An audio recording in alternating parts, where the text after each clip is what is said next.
Hello everyone, welcome back to another devlog on my voxel-based terraforming game. This past month, I added many features to the tiny planet itself as I really wanted it to start to come to life. I added water, trees, and support for many other vegetation types in the future. You may also notice that the grass looks a little bit different from last time. This is because I made a number of adjustments, fixes, and optimizations to it since the last video. Hopefully it looks a little better now. Without further ado, let's see what I managed to do this month.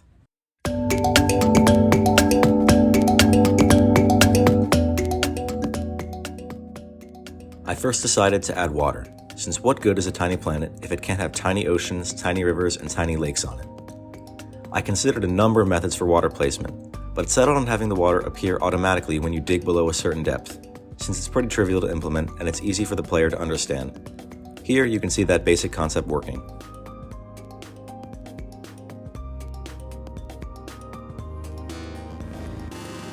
However, I quickly noticed this strange bug where you could sort of see through the water if you viewed it at a shallow angle. This turned out to be an issue with the interaction between refraction of the light rays and the rasterized grass cubes. I'll spare you the details, but I basically just had to hack my way around it.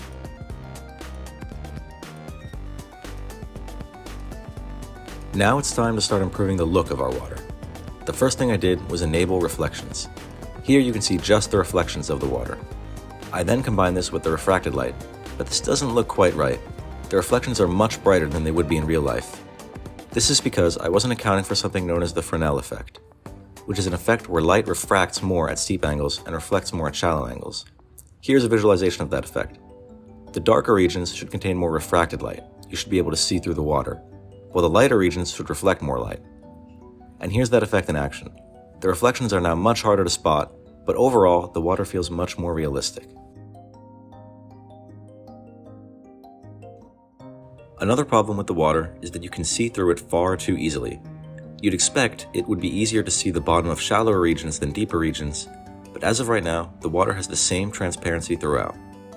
This is because I wasn't accounting for yet another optic phenomenon, Beer's law, which states that the absorption of light is proportional to the distance the light travels through a medium. Ergo, the water should appear darker the deeper it is. This was fairly simple to add. I basically just had to multiply the water's opacity by the distance the ray travels through it and voila, much better looking water. But the water looks too still. It's the same color throughout.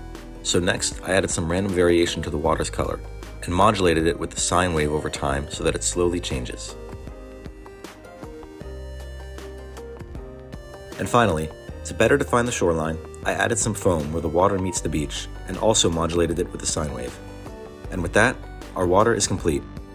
Let me know if there's anything else you think I should add to it.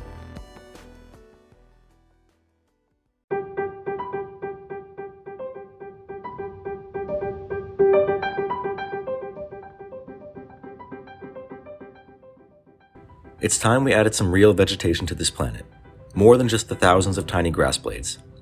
I wanted to start by creating some trees, since it seemed a natural first step after the grass. Instead of just hard coding in some procedurally generated trees, I made a little framework that allows me to easily procedurally generate vegetation and other props using shapes. Here's the most basic implementation working with some ugly trees. As you can see, I also have the ability to remove them without accidentally removing the ground below.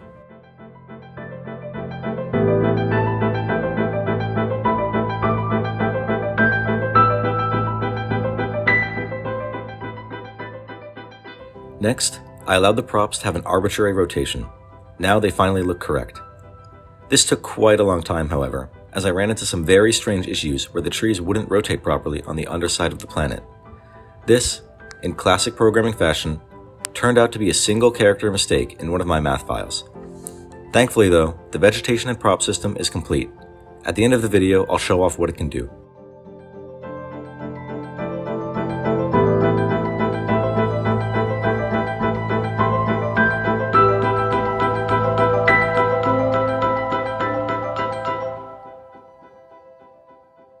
Here's everything I have so far working together.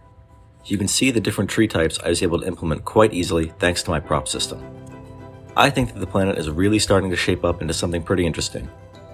Winter break is also starting in a few days, so I'll be making a lot more progress over the next month or so. I hope to have a complete demo finished by the time I go back to school.